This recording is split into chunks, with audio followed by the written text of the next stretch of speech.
નમસ્કાર, પ્રણામ, સ્વાગત છે તમારું અમારી યુટ્યુબ ચેનલમાં એક નવા વિડીયો સાથે। મિત્રો, આજની કહાની એક એવી મા બાપ વગરની દીકરીના જીવનની છે જે સાંભળીને તમારી આંખોમાં પણ આંસુ આવી જશે। પરંતુ આ દીકરીએ અંતમાં એવું તે શું કર્યું કે આજે લોકો એને મળવા માટે લાઈન લગાવે છે। તો તમને વિનંતી છે કે આ કહાની અંત સુધી ધ્યાનથી સાંભળજો અને પસંદ આવે તો વિડીયોને લાઇક, શેર અને નવા હોય તો ચેનલને સબસ્ક્રાઈબ જરૂરથી કરજો। તો ચાલો શરૂ કરીએ આજની કહાની। વીરજીભાઈ અને રમાબેન ગામડામાં રહીને ખુશીઓથી પોતાનું જીવન વિતાવતા હતા અને એને એક દીકરો વિશાલ હતો અને દીકરી મોના હતી। વિશાલ વિવાહ બાદ શહેરમાં એની પત્ની સાથે રહેતો હતો અને મોના ગામડે એના માતા પિતા સાથે રહીને કોલેજમાં ભણતી હતી। એક દિવસ રમાબેનની તબિયત બગડી એટલે વીરજીભાઈ ટુ વ્હીલ લઈને એને ડૉક્ટર પાસે લઈને જઈ રહ્યા હતા। ત્યારે જ રસ્તામાં અચાનક એક ટ્રક સાથે અકસ્માત થયો અને એ જ સમયે બંને માતા પિતાનું દુઃખદ અવસાન થયું। માતા પિતાના મરણની વાત સાંભળીને મોના પર તો આભ તૂટી પડ્યું હતું, કેમ કે મોના હવે એકલી હતી। મોટો ભાઈ વિશાલ તો શહેરમાં રહેતો હતો। હવે શું કરવું એ મોનાને કાંઈ સમજાઈ રહ્યું ન હતું। ત્યારે જ ગામના લોકો મોનાના ઘરે ભેગા થવા લાગ્યા અને ગામની મહિલાઓ મોનાને આશ્વાસન આપીને શાંત કરી રહી હતી। એ બાજુ ગામના લોકોએ વિશાલને ફોન કરીને તેના માતા પિતાના અકસ્માત વિશે જણાવ્યું એટલે વિશાલ તરત જ ત્યાંથી ગામડે આવવા નીકળી ગયો। બપોર સુધીમાં તો વિશાલ ગામડે પહોંચી ગયો। ત્યારબાદ માતા પિતાના અંતિમ સંસ્કાર કરવામાં આવ્યા અને માતા પિતાની 12માની વિધિ પતાવીને વિશાલ, એની પત્ની અને મોના બધા જ સાથે બેઠા હતા। માતા પિતાના મૃત્યુ બાદ વિશાલ ઘરનો મોટો દીકરો હોવાના લીધે ઘરની અને નાની બહેન મોનાની બધી જ જવાબદારી વિશાલ પર આવી ગઈ હતી। અચાનક જ માતા પિતાની છત્રછાયા ગુમાવી દેવાથી વિશાલ ઘણો જ દુઃખી હતો અને એના માટે પણ આ સમય અઘરો હતો। મોના એના મમ્મી વિના ક્યારેય એકલી રહી ન હતી।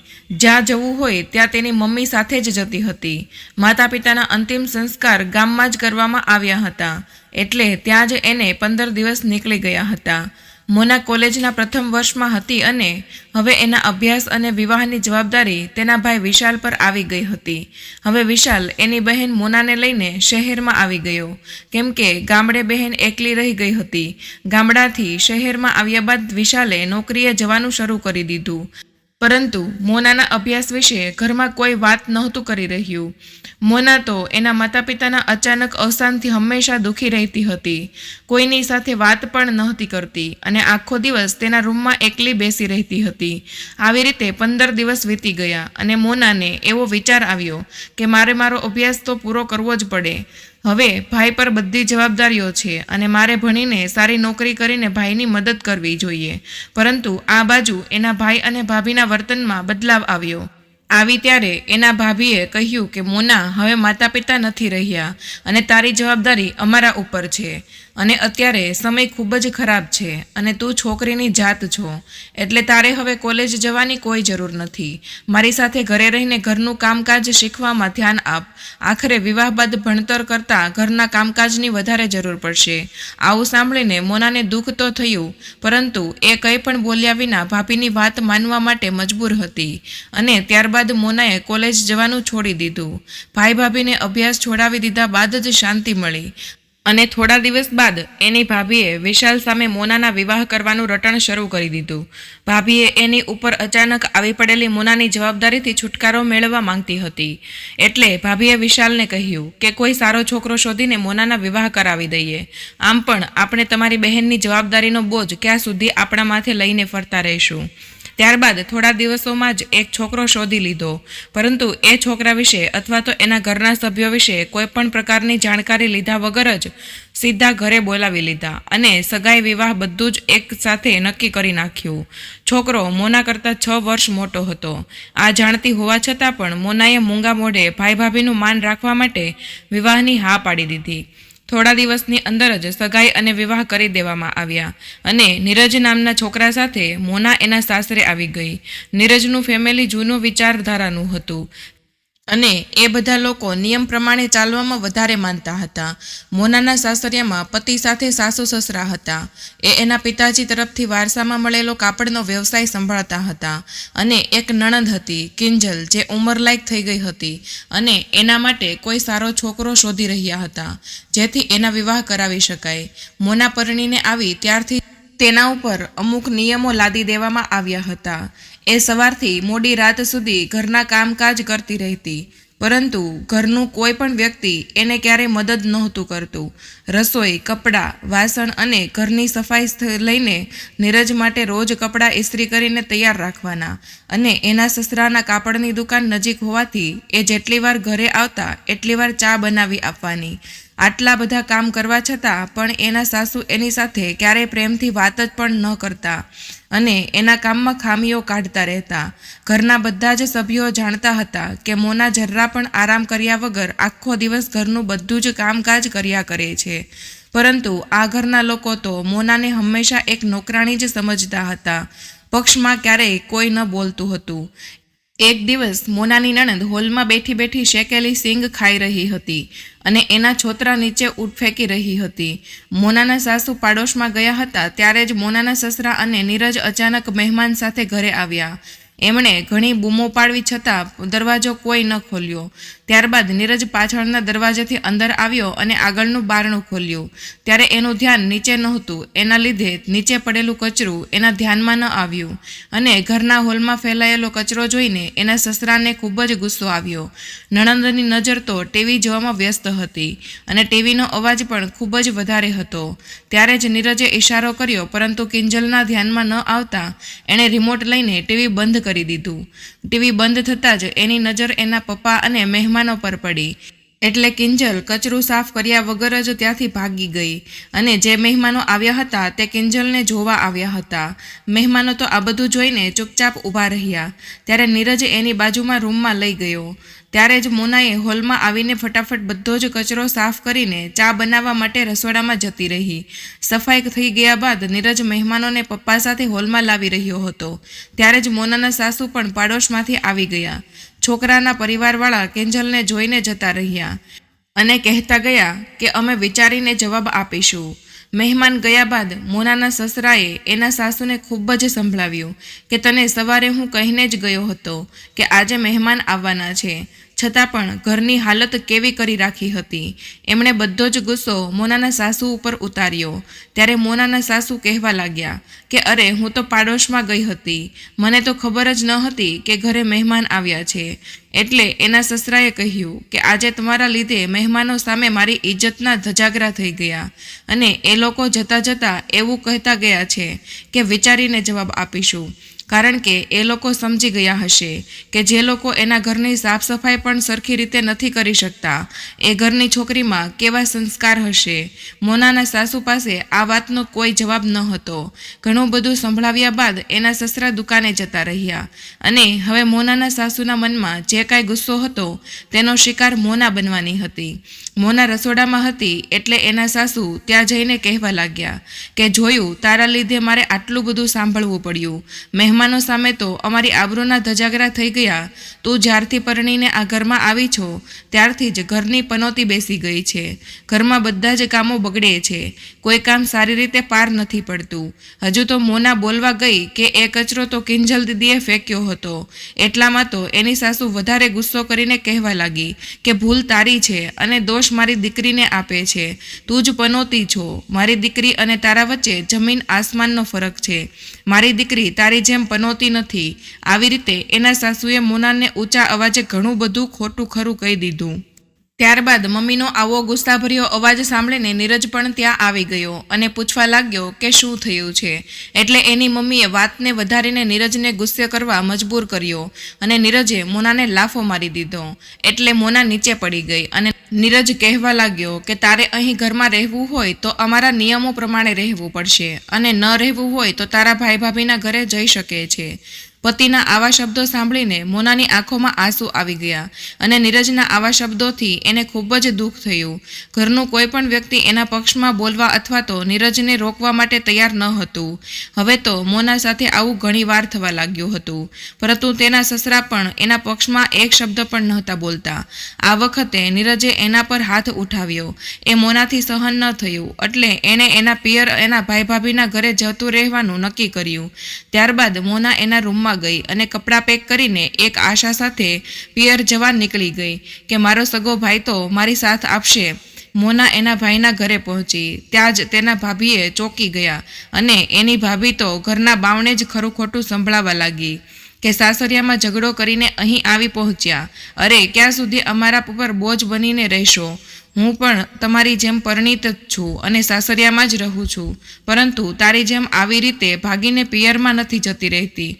સાસરિયામાં કાંઈ પ્રોબ્લેમ હોય તો ત્યાં બેસીને એનો ઉકેલ લાવવા જોઈએ. ભાભીના આવા શબ્દો સાંભળીને મોનાની આંખો ભરાઈ ગઈ અને એ કંઈ પણ બોલે તે પહેલાં મોટાભાઈ વિશાલે કહ્યું કે મોના, અમે તારા વિવાહ કરી દીધા છે અને હવે તારે આજીવન એ નિભાવવું જ પડશે. અને છોકરીનું તો જીવન અને મૃત્યુ બધું જ સાસરિયામાં જ હોય છે, એટલે હવે તારે તારા સાસરિયામાં જ રહેવું પડશે. આવું કહીને વિશાલે હાથ જોડીને ઘરના બારણા બંધ કરી દીધા. નિરાશ મન સાથે મોના પાસે સાસરિયા પાછા જવા સિવાય બીજો કોઈ વિકલ્પ ન હતો, એટલે તે પાછી સાસરિયામાં આવતી રહી. આ જોઈને એની સાસુ તો એના અપમાન કરવાનો ડબલ મોકો મળી ગયો હતો, જેનાથી મોનાનું સ્વાભિમાન તૂટીને વિખેરાઈ ગયું હતું. મોના તેના સાસરિયામાં આવ્યા બાદ હવે સાસરા પક્ષના લોકો હાથ વધારે ખુલ્લા થઈ ગયા હતા અને એની સાસુએ એને હેરાન કરવાનું ચાલુ કરી દીધું હતું. ઘરમાં પ્રવેશ કરતાં જ એની સાસુએ મેણા મારવાનું શરૂ કરી દીધું કે તું તો તારા ભાઈના ઘરે ગઈ હતી ને, શું થયું? મને એવું લાગે છે કે તારા ભાઈએ અને ભાભીએ ઘરમાં આવવાની ના પાડી દીધી હશે. આવું કહીને એના દુઃખના ઘાવ પર મીઠું ભભરાવી દીધું. ત્યારે ભીની આંખો સાથે મોના ચૂપચાપ એની રૂમમાં જતી રહી. મોનાના આગળના દિવસો વધારે ખરાબ હતા. હવે જ્યારે પણ ઝઘડા થતા ત્યારે નીરજ છૂટથી મોના પર હાથ ઉઠાવવા લાગ્યો હતો અને મોના ચૂપચાપ બધું જ સહન કરવા મજબૂર થઈ ગઈ હતી. આખરે સહન કરવા સિવાય એની પાસે બીજો કોઈ રસ્તો ન હતો. મોનાની હાલત તો હવે સૂડી વચ્ચે સોપારી જેવી થઈ ગઈ હતી. ધીરે ધીરે સમય વીતતો ગયો અને થોડા દિવસ બાદ માતા પિતાની પુણ્યતિથિ આવી. એટલે સવારથી જ મોના તેના મા બાપના યાદમાં હતી, પરંતુ ઘરના કામમાંથી એને ક્યાં છુટકારો મળવાનો હતો. એ રસોડામાં ચા બનાવતી વખતે એના માતા પિતાને યાદ કરી રહી હતી. ત્યારે જ ચૂલા પર મૂકેલી ચા ઉભરાવા લાગી અને મોના એના માતા પિતા સાથે વિતાવેલા દિવસો યાદ કરી રહી હતી, જ્યારે એના માતા પિતા એને એક રાજકુમારીની જેમ રાખતા હતા. મોના તો વિચારોમાં મગ્ન હતી અને વિચારી રહી હતી કે કદાચ મારા માતા પિતા જીવતા હોત તો મારે આ નર્ક જેવું જીવન ન જીવવું પડત. ચા થોડી ઉભરાઈ ગઈ ત્યારે જ એની સાસુએ જોઈ લીધું અને એને તો જાણે મોના પર તૂટી પડવાનો મોકો મળી ગયો. એટલે એના સાસુએ બોલવાનું શરૂ કરી દીધું. આટલો બધો બગાડ કરવા લાગી છો, શું તારા પિયરમાંથી કોઈ આપી જવાના છે?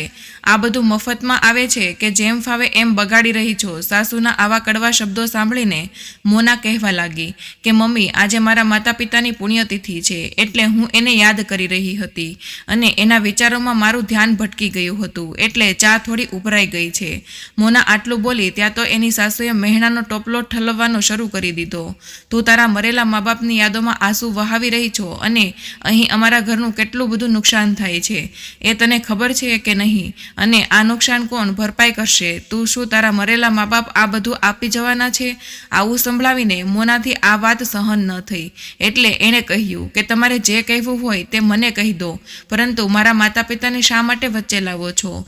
ભૂલ તો મારી છે તો મને સંભળાવી દો, પરંતુ મારા માતા પિતાને જેમ તેમ બોલો નહીં. ત્યારે એની સાસુએ કહ્યું કે અરે વાહ, તારા માતા પિતાની વાત આવી ત્યાં તો મોઢામાંથી જીભ બહાર આવી ગઈ. હવે મોના સમજી ગઈ હતી કે મારી સાસુ મારી સાથે કોઈ પણ બહાને ઝઘડો કરવા માંગે છે, એટલે મોના સમજીને ત્યાંથી પોતાના રૂમમાં જતી રહી. પરંતુ એની સાસુ આસાનીથી એનો પીછો ક્યાં છોડવાની હતી, એટલે એ મોના પાછળ એના રૂમમાં જઈને કહેવા લાગી કે ઘણા દિવસોથી તને માર નથી પડ્યો, એટલે આજે તમારી જીભ વધારે ચાલવા લાગી છે. આટલી નાની અમથી વાતને મોટી કરીને બૂમો પાડી પાડીને બોલવા લાગી. ત્યારે જ નીરજ ત્યાં આવ્યો અને કહેવા લાગ્યો કે માર ખાધા વિના તો એને ક્યાં અક્કલ આવે છે.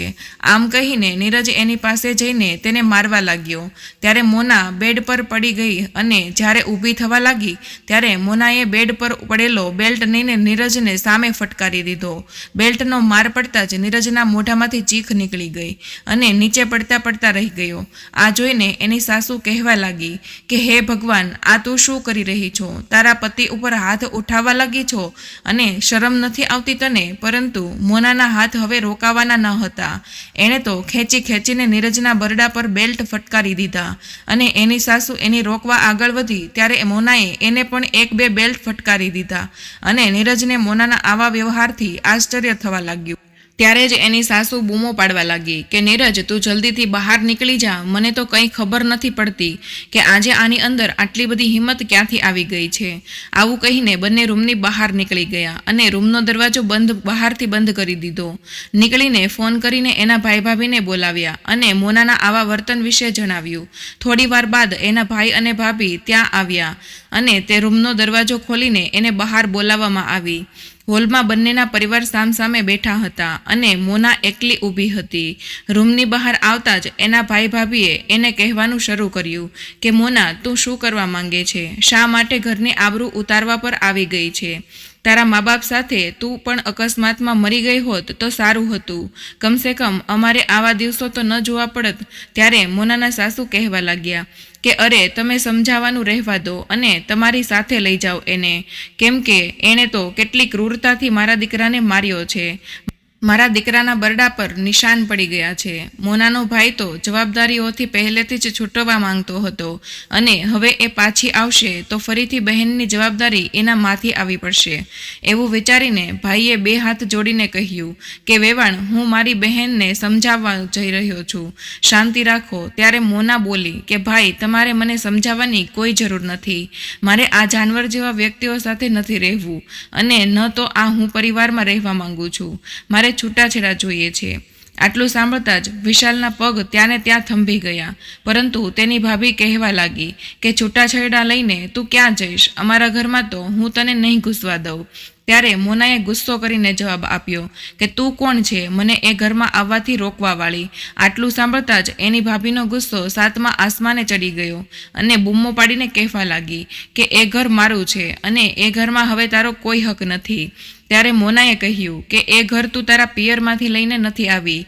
એ ઘર મારા માતા પિતાનું છે અને એ ઘર પર મારો પણ હક છે અને એ હક હું મેળવીને જ રહીશ, કેમ કે મેં હવે ઘણું બધું સહન કરી લીધું, પરંતુ હવે નહીં કરું. નણંદને એનો હક માંગતા જોઈને ભાભીનો પરસેવો છૂટી ગયો અને એ વિચારવા લાગી કે ગુસ્સો કરવાથી વાત બગડી શકે છે.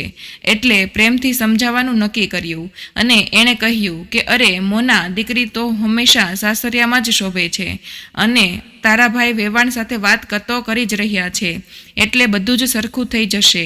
ત્યારબાદ મોનાના સાસુને સમજાવીને એની ભાભી કહેવા લાગી કે વેવાણ, આ છૂટાછેડા થશે તો તમારી આબરૂ જશે અને તમારી દીકરી હજુ બાકી છે અને એના સગપણમાં પણ તકલીફ થશે.